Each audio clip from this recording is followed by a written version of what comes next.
Hello, and welcome to Come to Think of It. My name is Steven Nemerovski, and I'm your host. Today's guest is Dr. Lisa Feldman Barrett. We recently interviewed Dr. Barrett regarding her book, and this is the one we interviewed her about, 7.5 Lessons About the Brain. So don't miss that show, and you can view that episode on GrassRoots TV website and our YouTube channel. Whereas 7.5 Lessons About the Brain, to me, is more a 10,000-foot level education into the brain. For today's episode, we're going to take a deeper, more comprehensive look at the brain and emotions by discussing another of her books, and my prompter says show book, so we'll show the book, How Emotions Are Made, The Secret Life of the Brain. Dr. Barrett is a University Distinguished Professor of Psychology at Northeastern University with research appointments in the Departments of Psychiatry and Radiology at Massachusetts General Hospital. For the past several years, Dr. Barrett has been among the top 1% most cited scientists worldwide for her research in psychology and neuroscience, having published over 280 peer-reviewed scientific papers that have been cited more than 100,000 times. Colleagues have called Dr. Barrett the William James of our time and the deepest thinker on the nature of emotion since Darwin. Doctor, welcome to Come to Think of It. It's a pleasure to be here. And we'll give a bit of a teaser of our own because I didn't know who William James was and I didn't know much about Darwin, but now that I've read your book, I know a lot more about them. And I'm going to ask you some questions about them in a second. But I thought a compliment is, when you get books, they always have the pre-written stuff here, and I've written books, and quite frankly, I'll give away a secret. People say to me, what should I write? And I say, well, I'll write something, and you can maybe tweak it. I don't think you wrote this, and I don't think you tweaked it. This is from Malcolm Gladwell, who's a very famous author. And it says, How Emotions Are Made did what all great books do. It took a subject I thought I understood and turned my understanding upside down. Now, I thought that was a great compliment by Malcolm Gladwell because I've read his books, and he takes things that I thought I knew and turned them upside down. So if you're upside downing the upside downer, you got a great book. Thank you. So one of the things you're upside downing in your book is you are taking thousands of years of notions about emotions and the fact that there are fingerprints in the brain that established these emotions, and you're turning that upside down. So let's talk about what it is you're taking on, and let's talk about how you're taking it on. Sure. I think that the general idea that's been around for a really long time, as you said, is that the brain comes kind of pre-baked. That you have these ancient emotion circuits in your brain that you share with other animals, one for anger, one for fear, one for sadness, one for happiness. There's some handful, scientists disagree on how many there are, but the idea would be that you come with you have this ancient beast inside your brain, a lizard brain or a limbic system, with these little circuits, and then things happen in the world that trigger those circuits. So you might see a snake or a bear that triggers your fear circuit, and that causes this fingerprint to happen, or a biomarker, right, where you have a particular change in your body. Maybe your heart rate increases and you prepare to run, and you make a particular set of facial movements that express that emotional state called facial expression of emotion, right? So maybe you widen your eyes and gasp, and there's a single pattern in your brain. Maybe it's a little circuit, maybe it's a more distributed circuit, but there's one circuit for fear that everybody in the world shares, that you may even share with humans may share with other animals, and so that everybody in the world will widen their eyes and gasp when they're afraid, and everyone is also prepared to read those emotional expressions. Let's read that as fear. So that's the idea. And of course, sometimes people might not gasp and widen their eyes in fear, and so scientists invented ways of explaining that there might be more variation. Sometimes in fear you might smile, sometimes you might cry. They invented ways of explaining that. But the assumption was that the majority of the time People gasp and widen their eyes in fear. They scowl in anger. They smile in happiness. And that's what makes emotions so easy to read in other people. And when I was a graduate student, this is what I was taught. This is what's in the textbooks. This is what's in articles. What's really interesting about scientific articles, though, is as a student, I would read the introduction, which lays out the hypothesis, which is about this idea that there are these universal emotions that everybody has. And then there's a discussion section where the scientists will discuss what they've observed. But when you actually read what they observe, it doesn't look anything like universality. And when I was a graduate student, I was puzzled by this. Because, when I was in graduate school, I was training to be a clinical psychologist. And the idea was at the time that, anger and sadness and fear, they have these markers. But people, so you could objectively measure emotion in your test subjects, or you could see it in your clients, but maybe people themselves were unaware of what they were feeling. And so the goal of therapy was to help people to be more aware of what they were actually objectively feeling. But if scientists can't find a single physical marker to objectively indicate that someone is in an emotional state, that calls a lot of things into question. And so throughout the early parts of my career, I just systematically went through every single literature that claimed to find a biomarker or a fingerprint for emotion. That required me to, for example, learn physiology so that I could read all of the papers on physiology of emotion where scientists would, evoke emotion in people and then measure what was happening in the body.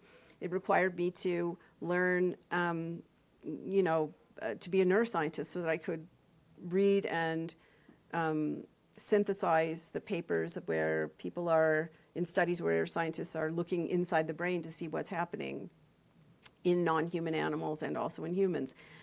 And so our lab produced many what are called meta-analyses, which are just statistical summaries of studies, where we look to see, well, are there fingerprints? Are there universal expressions for anger, for sadness, for fear? Are there universal bodily fingerprints? Does your body tend to do primarily one thing in fear versus anger versus sadness? Is there really one brain pattern for each of these emotion categories? And the answer is no. Every single thing, and of course we ran our own studies too, but every single emotion category that we studied showed tremendous variation. And meaning what you do, Steven, in anger, what you feel, whether you feel pleasant or unpleasant in anger, whether you approach in anger or withdraw in anger, whether you rush towards someone or you run away, whether you smile, whether you frown, whether you remain silent and plot the demise of your enemy. You yourself have a vocabulary of things that you do in anger. And your brain does not do one thing in anger. There are no emotion circuits in any animal brain anywhere. And frankly, the only animal, who has a lizard brain is a lizard. Mammals. I know a few people that have lizard brains. No, but yeah, but again, that's metaphorical. Right. It's actually, if you look at the literature on evolutionary biology, reptiles and mammals both evolved from fish.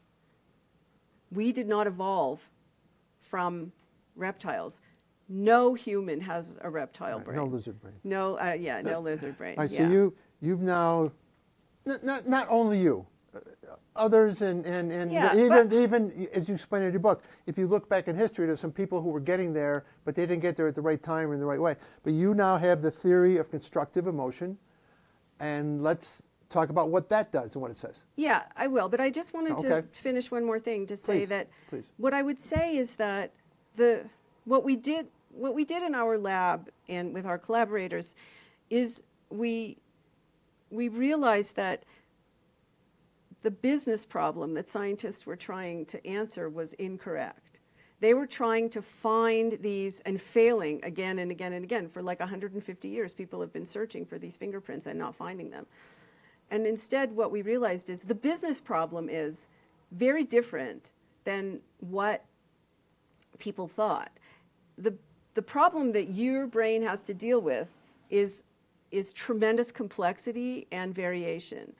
On average, people scowl 35% of the time when they're angry. That means 65% of the time they're doing something else that's meaningful expression of anger that is not scowling. And half the time when people scowl, they're not angry. They're concentrating really hard. So how is it that your brain can deal with all of that variation?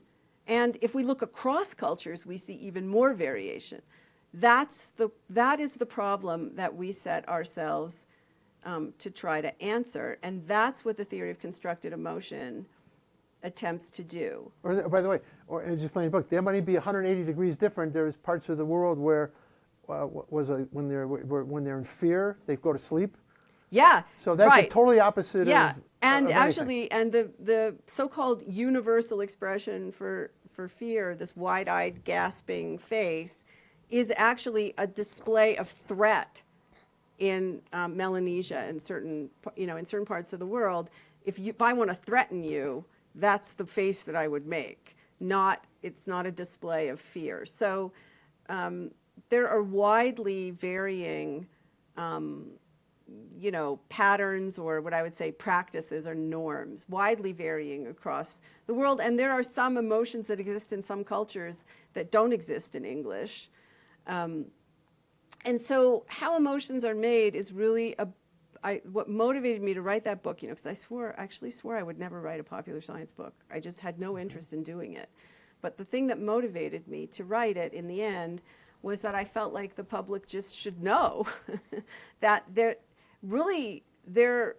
when things are going well, it's not because people are reading emotions. And when things are going poorly, there are other potential explanations for why things are happening. All right, so your explanation is called the theory of constructive emotion? Constructed emotion. Right. Okay. Explain the theory. You've kind of explained it, but now explain it. So the theory basically, instead of starting, the way that scientists did it for 150 years was they said, okay, anger, I'm going to go looking for anger in the brain and the body of humans and other animals, and I'm going to try to identify.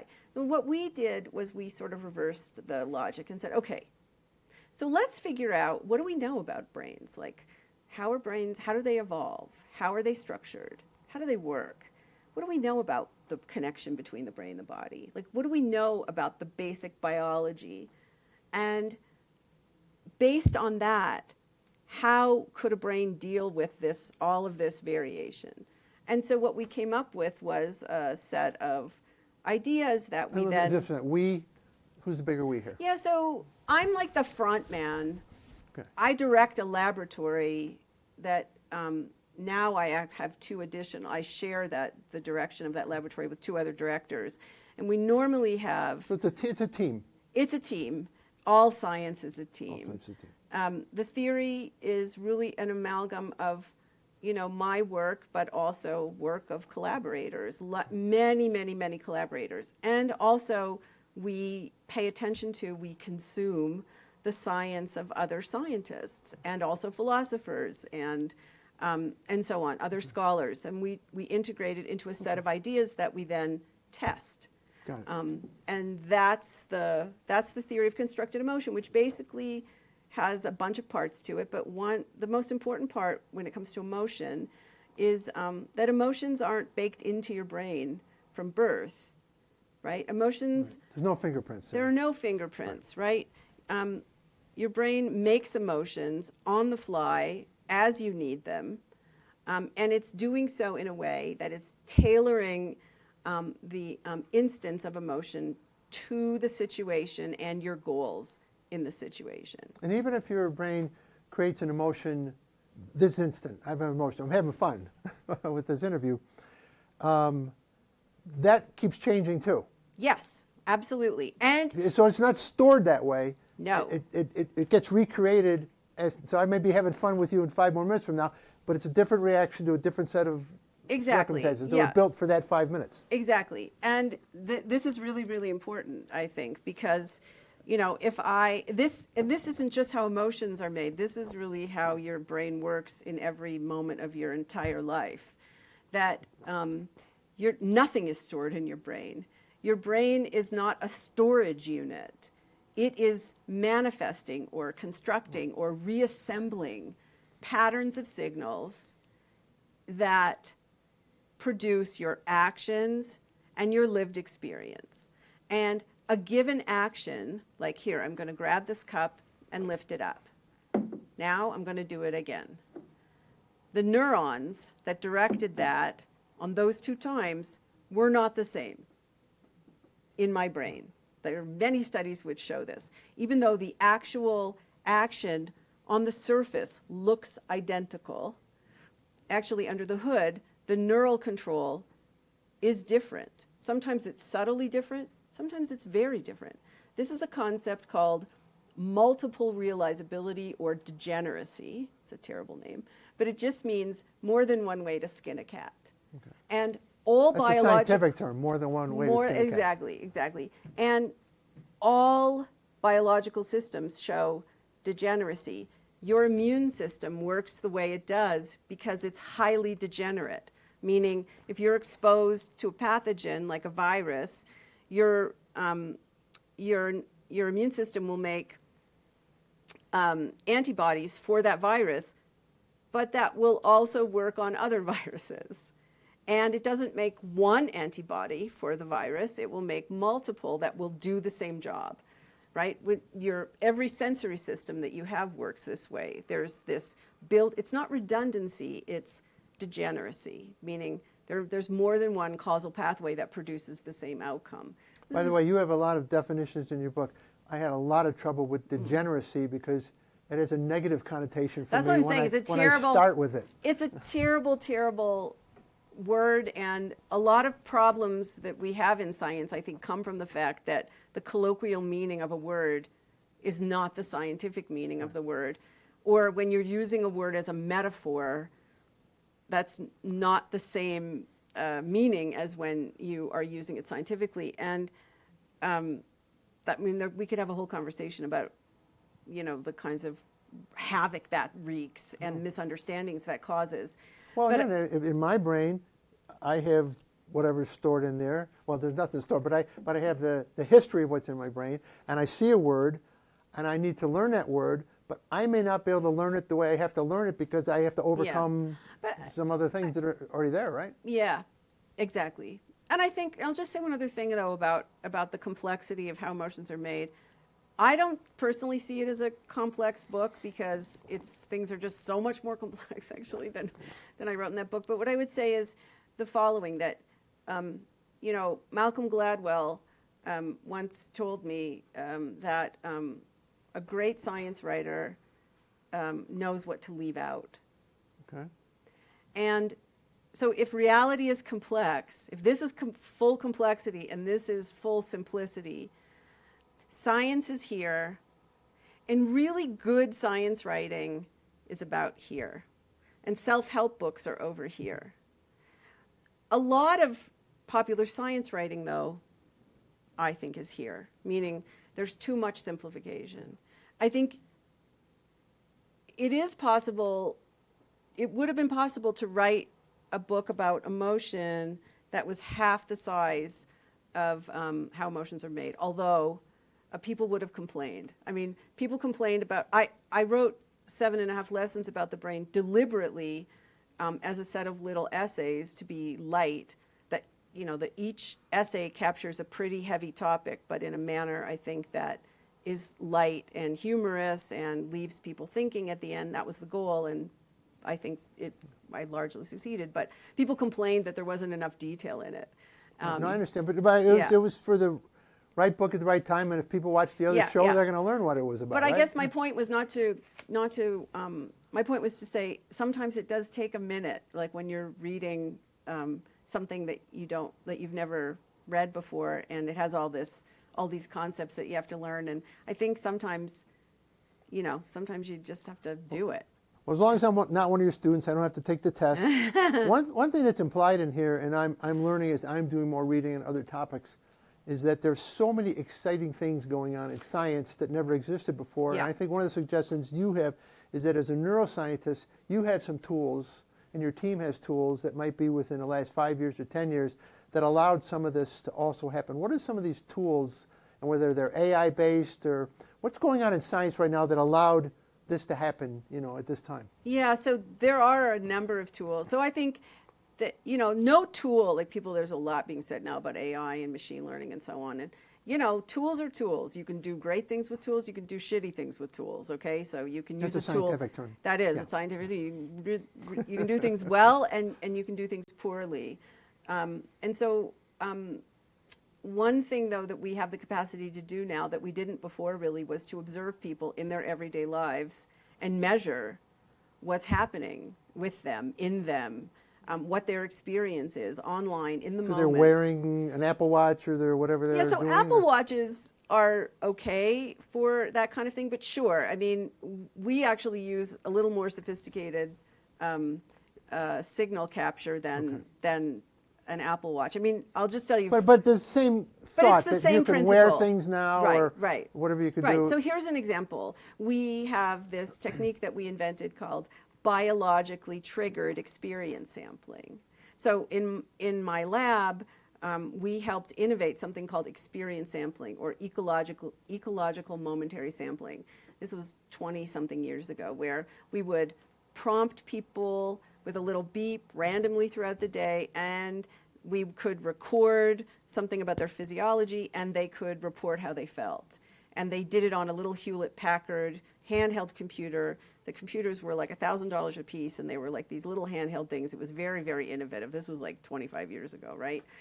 Now what we can do is we can instrument people up, so we attach all these sensors. They can walk around in their everyday life. If their heart rate changes, so if they have a heart rate change, some percentage from their baseline, and they're not moving too much, and they're not speaking, that heart rate change indicates there's been a state change in the brain. And so we can give them a little prompt and ask them, where are you? What are you doing? What are you feeling right now? What are you thinking? Who else is around you? And then we can do that for many, many, many, many days. And then we can use individualized machine learning to learn the patterns for one person across time. And so, for example, we can learn that for you, let's say hypothetically, maybe anger, when you're feeling angry, you have 5 different physiological patterns that occur in anger. And we can try to figure out what situations are they occurring in. Whereas for me, maybe I have 8. And maybe the 2 of us overlap in 3. So that's the kind of thing we're learning now. So we're building up this database of, you're studying people out of the lab in the real world and actually trying to build predictive models for individual people and then testing how they might generalize across situations or across people. So for example, you and I both have don't have very much melanin compared in our skins, right? We have light skin compared to people who are dark skinned. That's a similarity. Maybe that's a dimension of similarity, or maybe it isn't. Maybe I'm. I never know what gender terms to use. I'm a woman. You're a man. Maybe that's a point of difference, or maybe it isn't. In general, we don't tend to find huge sex differences on average between people. There are some people who are really reactive and some people who are less so, but it doesn't tend to fall out along gendered lines. So we're looking for,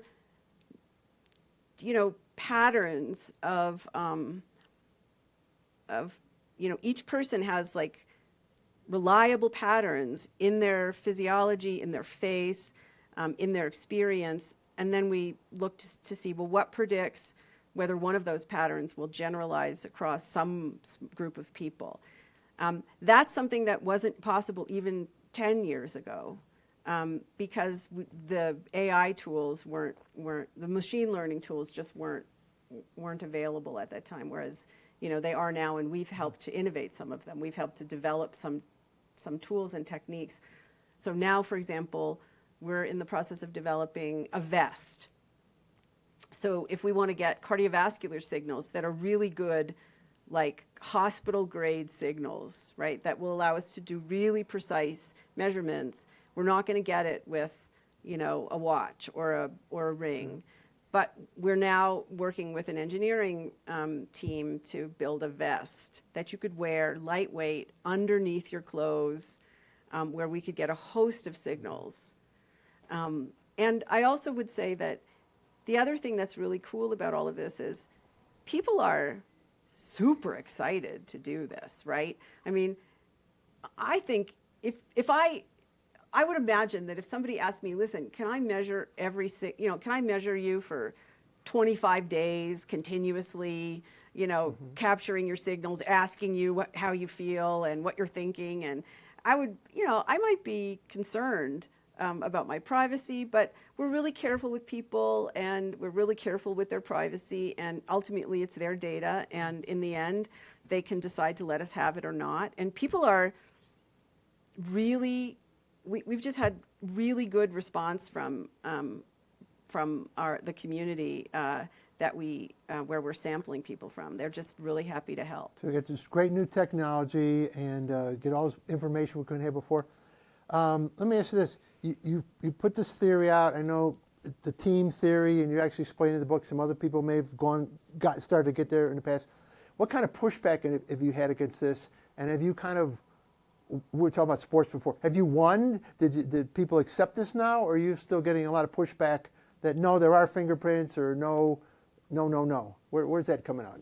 There are pockets of places or pockets of science where these ideas have not yet been accepted.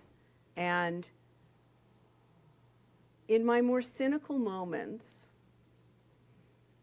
it seems to me that the people who don't accept these ideas tend to have other reasons for not accepting them. I understand. Yeah, like there are, if your career and actually, you have a company that's invested in creating AI that will read emotions in other people, then you might be resistant to what I would say is the avalanche of evidence that emotions don't work that way.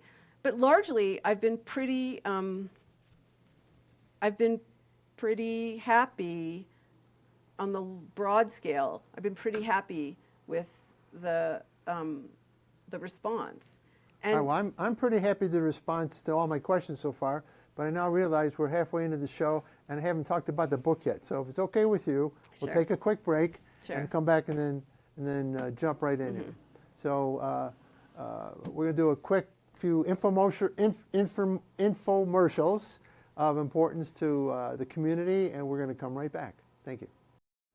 Food Bank of the Rockies is the largest hunger relief organization in the Rocky Mountain region. Currently, they are responding to the highest levels of hunger they've seen in 10 years. Through their network of hunger relief partners, including those here in Aspen, and food distribution events, the food bank is committed to providing nutritious and familiar foods to individuals across the Western Slope. Here's an example of their great work. When I saw the long line of cars, I thought there's such a need in the valley.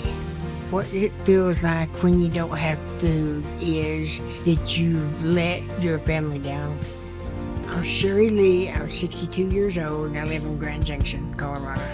We were homeless and they fed us. We're better off than we've ever been, thanks to the Food Bank of the Rockies. We're back with Dr. Lisa Feldman Barrett and her great book, How Emotions Are Made. By the way, there's a little subtitle here too, The Secret Life of the Brain. And just had a great talk for 30 minutes, and my emotions were triggering, and I was enjoying every minute of it. But we didn't get to enough of the book, or we didn't get to enough of my questions. So get to some more questions here. So we had the fingerprint theory, which I call it, which we don't like. We have the construction of motion theory, which we like a lot. And we talked about how science is going in a bunch of different directions all at once. I'm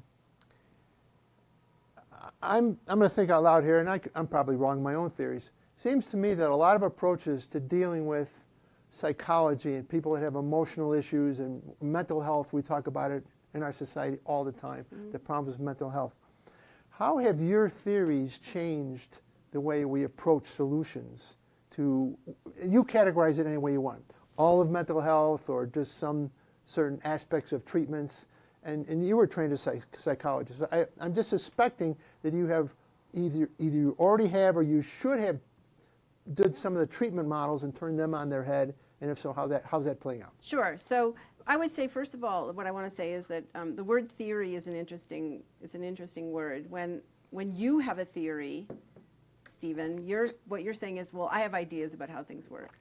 I have an interpretation of your book. But when I say I have a theory, I mean a set of ideas that have a tremendous amount of evidence behind them. You've applied the scientific method. Exactly, Okay. exactly. And so when I say the theory of constructed emotion, I'm not saying that I pulled a bunch of ideas out of my, some orifice of my body. I'm not sure if we're allowed to use salty language on this program. So, We're in Aspen. You can use any language. Yeah, well, it's not like I have a bunch of ideas I just pulled out of my ass and said, here, this is what I think. Right. And so what I would say is that I'm a basic scientist, which means I don't treat people. I don't take the basic science and develop treatment models off of that. Mm-hmm. That being said, but the history of many treatment models is based on theories that you've kind of dispelled. Yes, that's correct. And so what's happening Not now, kind of, that you have dispelled. yes, exactly, Okay. as we speak, the treatment models are undergoing quite a bit of change. So take cognitive behavioral therapy, for example.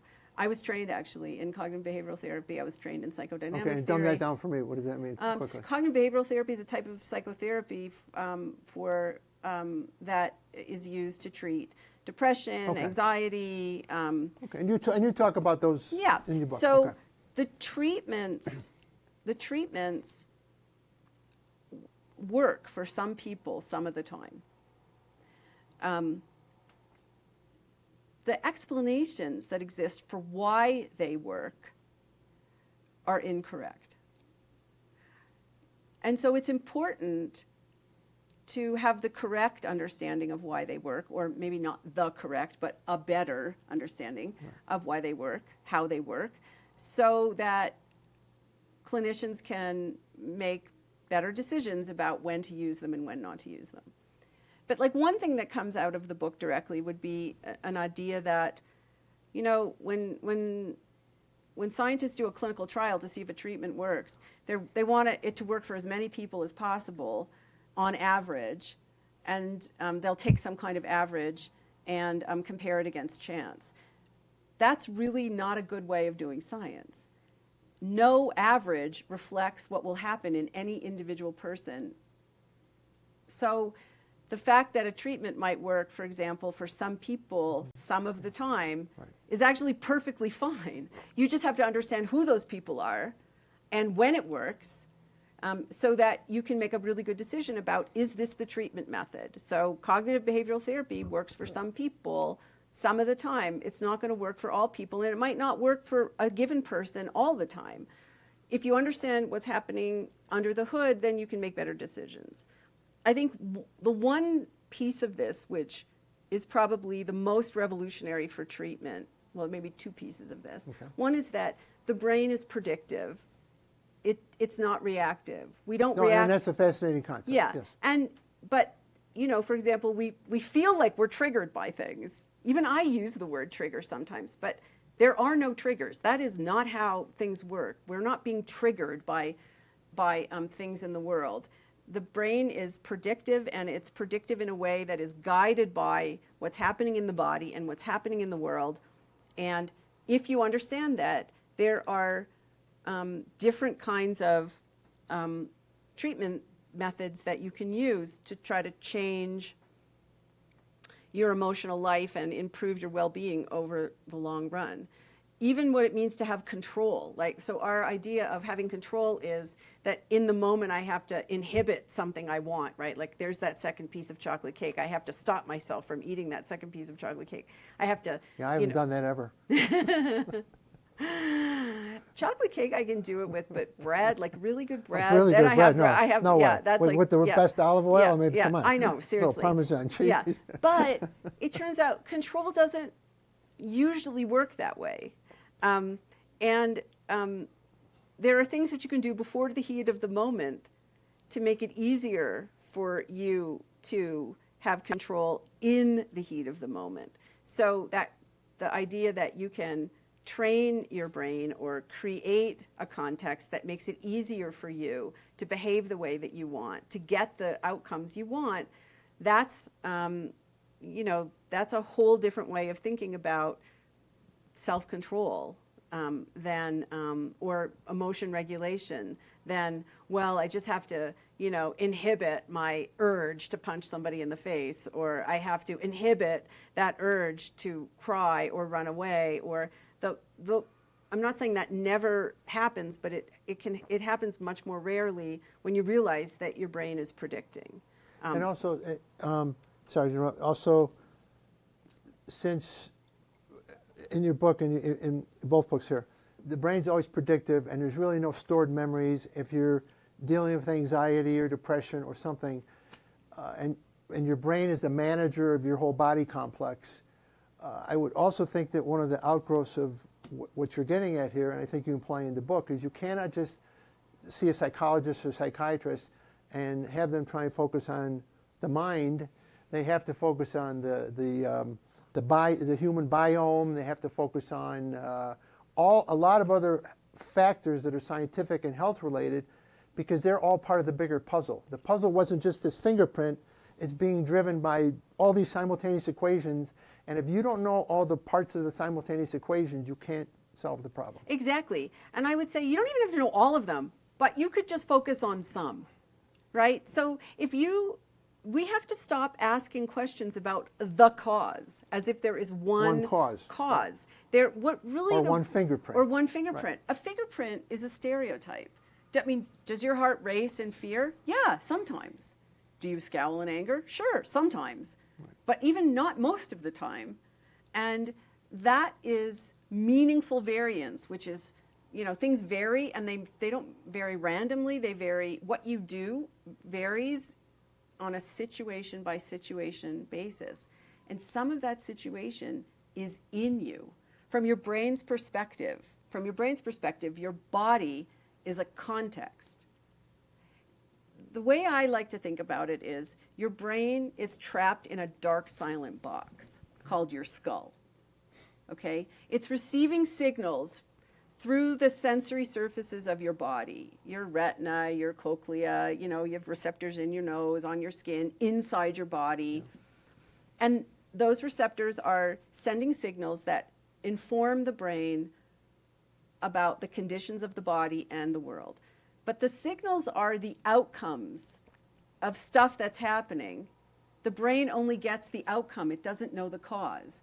If you see a flash of light, it could be many things. If you hear a loud bang, that loud bang could be a car door slamming. It could be thunder. It could be a gunshot.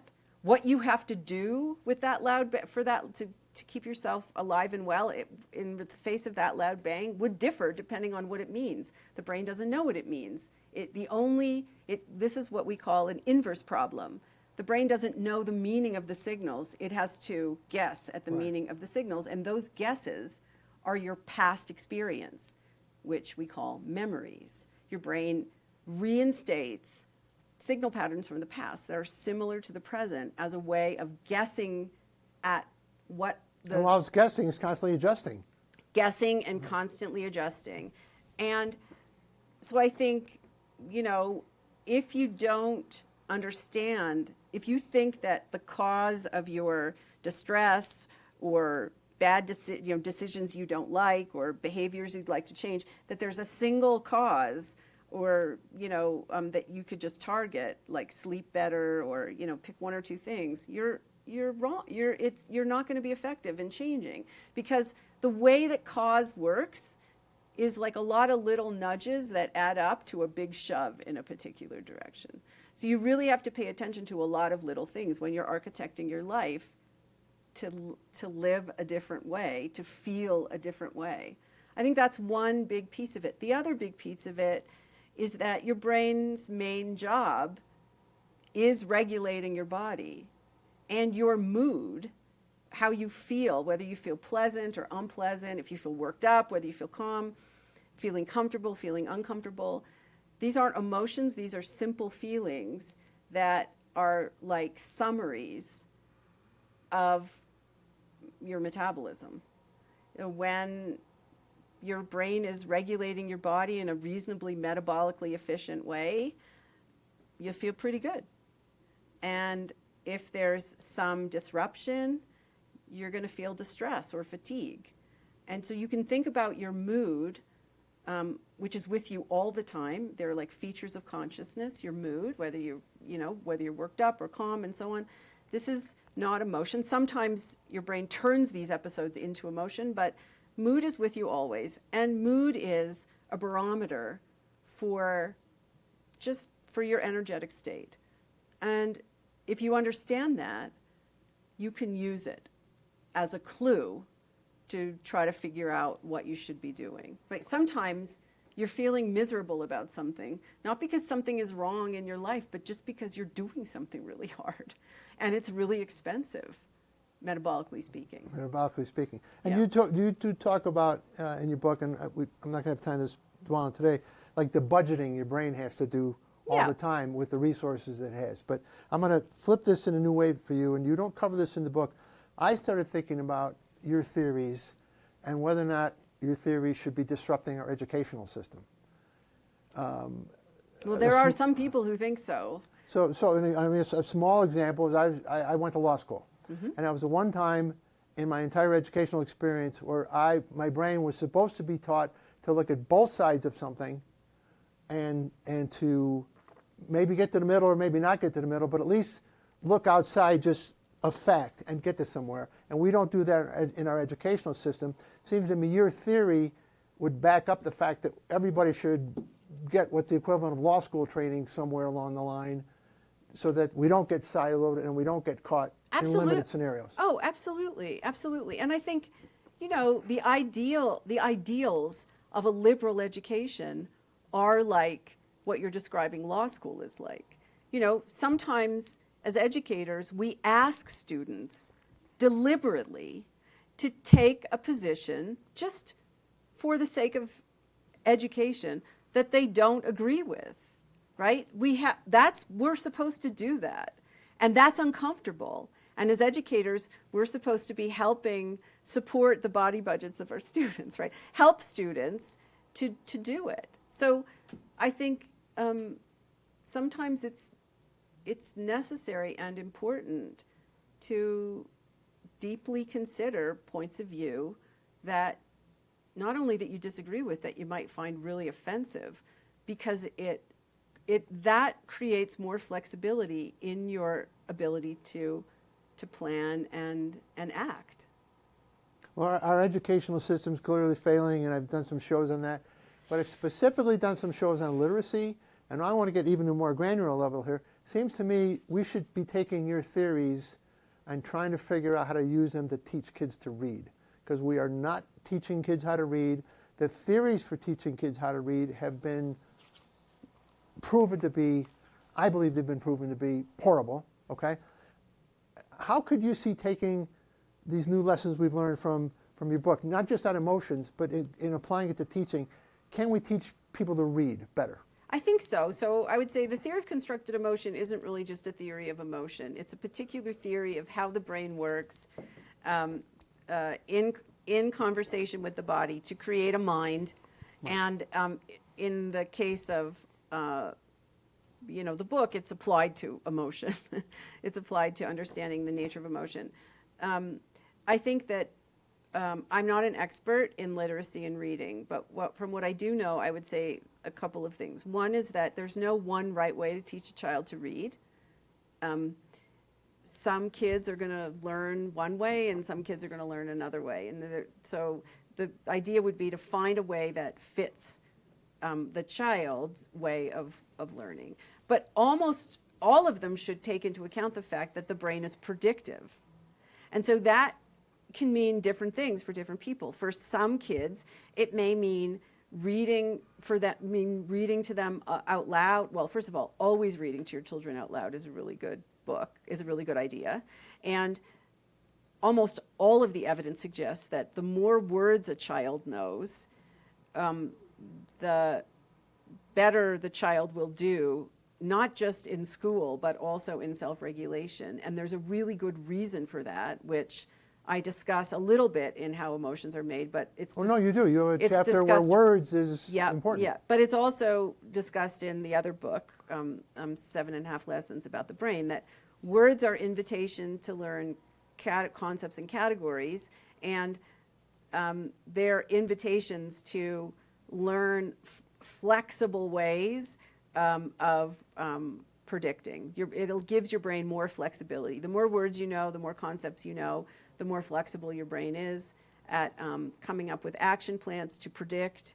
And this has benefits in many, many domains. But I guess my point is that if you take into account that all brains predict, but the manner in which those predictions will wire the brain may be different for different children, then the goal wouldn't be to identify the one magic bullet that's going to teach every kid to read. Instead, what it's going to do is lead you to have a menu of options, and a teacher's job or a parent's job would be to figure out which of those options are optimal for that kid. It seems to me, again, when you get back to reading, though, and your theory is correct, we are not getting enough information into the brain as part of the educational system to let the brain then read better. I mean, there's certain skills we should be getting into these brains to create a baseline to allow reading to happen. Because, again, I'm accept that you're right, and you are right, and you have the importance of words in here. If you can't read, then you can't have the words. Yeah. And if you can't have the words, you can't have all this additional layers, I'm going to call it complexity, because different words slice things differently. Absolutely. And a person who has only one word for 5 scenarios versus a person that has 5 words for those 5 scenarios. As our educational system is failing us because we don't let your theory work as well as it could. Yeah, and I also think that, it's also, again... I'm getting emotional. Well, it's meaningful to you. Yes. I think it's disrupting your body budget. You're having mood, or what we call affect. I should measure my oxygen right now to see how it is. Well, I think there are a couple of other important things. First of all, a kid is going to learn better. I mean, there's a lot being discussed about psychological safety and so on, but I have opinions about that. But you wouldn't like that at all. I don't like that at Right. all. I think that's not the thing to be optimizing here. Right. The thing to be optimizing is kids have to be watered and fed. They have to sleep well. They have to have the metabolic resources to learn. If they don't have the metabolic resources to learn, if they're impoverished, if they haven't, if they're living in poverty, if they don't have proper nutrients, they're not going to learn. So it's more right. It's more than just the teaching. It's more than just the teaching, but also it's going to be unpleasant. Like sometimes we do things. If you are running a deficit, metabolically speaking, you're going to feel unpleasant. When I'm exercising, I start by feeling fine, and about 20 minutes in, if I'm really working hard, I start to feel like shit. That is not the time to quit. Right. That means change is happening. To parrot my trainer, my coach. Sometimes when you're feeling distress, it means that something is wrong. But sometimes it means you're just doing something really hard. And you have to know that as an educator and a parent, and you also have to impart that to your children.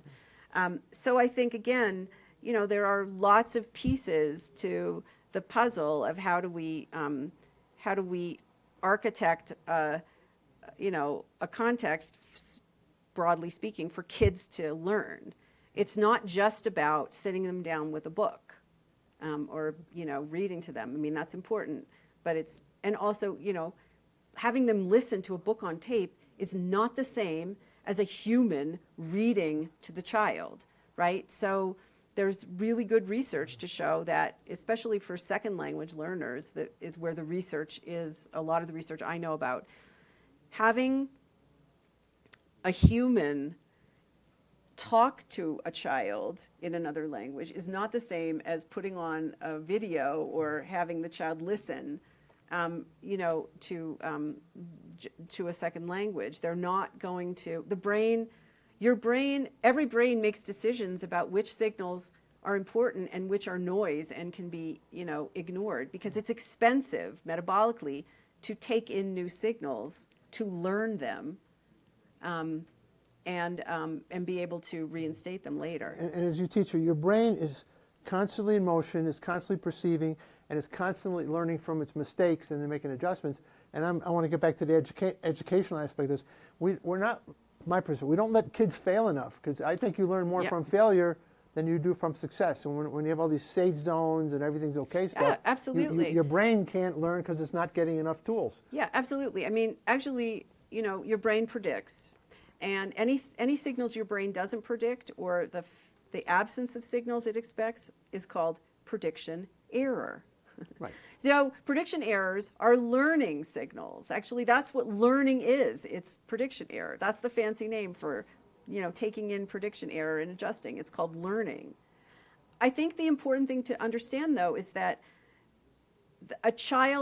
no human will learn when they are metabolically encumbered. Meaning, if things are really unpredictable in their lives, like just even heat and cold or food, that kind of unpredictability is expensive.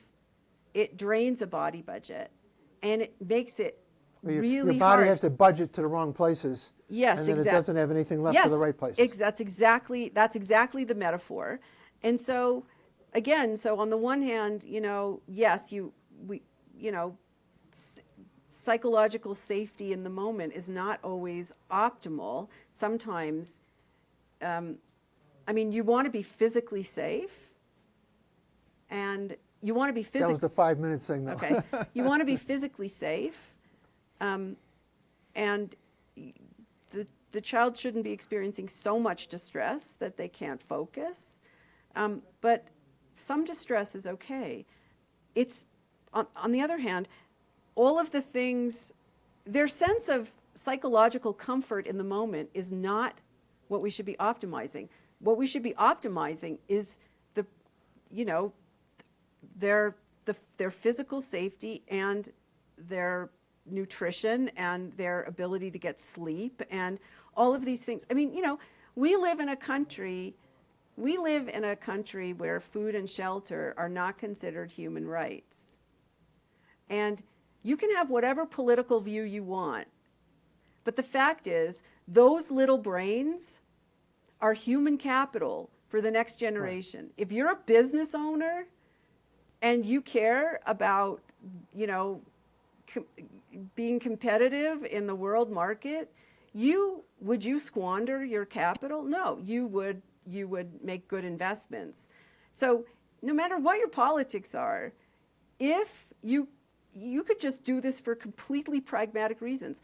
There's no reason why any child should live in poverty. It's actually bad business, because those little brains are not going to develop optimally, and they won't learn sufficiently to be able to innovate in the next generation, which is, if you're a business owner, that's kind of what you want. And that's why I brought you today in this interview and took your book and brought it back to education, because in our country to be 27th in the world in reading is just unacceptable, because as you just said, as a country, the investment we should be making is to be first in reading and first in words and then first in emotions. Well, I guess what I would say is, I'm not a business person, I'm a scientist.